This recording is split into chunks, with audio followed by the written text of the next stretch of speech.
نماز تو ادھر نیت باندھی اور ادھر دنیا اور دنیا کے بکھیڑے قطار لگا کر سامنے کھڑے ہو گئے.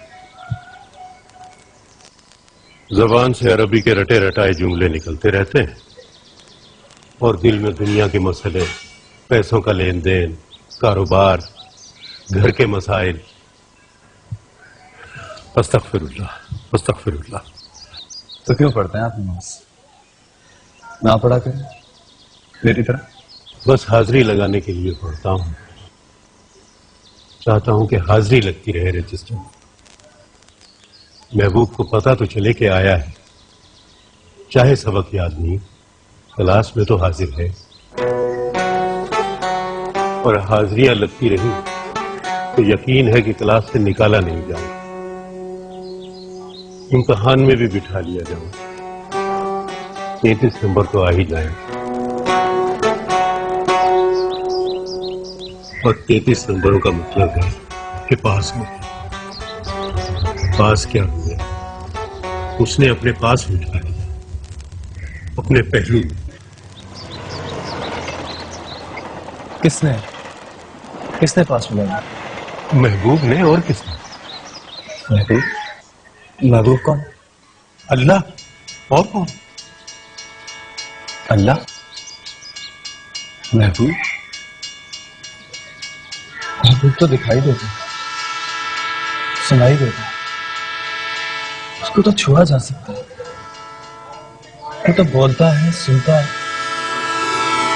دیکھتا ہے، خاموش. چپ کیوں ہو گئے بولتے بولتے؟ اللہ محبوب کیسے ہو سکتا ہے؟ وہ تو محبت کو سخت ناپسند کرتا ہے. محبت کرنا تو گناہ اور محبت کرنے والا تو گنہگار ہوتا ہے. کون کہتا ہے محبت گناہ ہے؟ اللہ کہتا ہے. تم سے کہا اللہ نے؟ خود؟ نہیں، مولوی صاحب سے کہا. ان سے کس نے کہا؟ اللہ نے کہا ہوگا، وہ تو اللہ کے بہت قریب ہے نا. تو تم بھی اللہ کے قریب ہو جاؤ.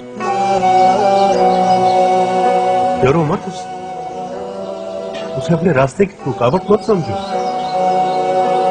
وہ تو تمہارا مددگار ہے، وہ رکاوٹ نہیں، ہر رکاوٹ دور کرنے والا. دوری ڈر اور خوف پیدا کرتی. تم بھی میری طرح حاضری لگوانا شروع. پریزیڈنٹ سر، حاضر جناب، لبیک، کچھ بھی کہو، نزدیک جاؤ اسے. بیٹا دین اور مذہب اپنی اصل میں بڑی پیاری چیز ہے، بڑا پیارا دوست ہے، ہر مشکل آسان کرنے والا. آزمائش شہید ہے.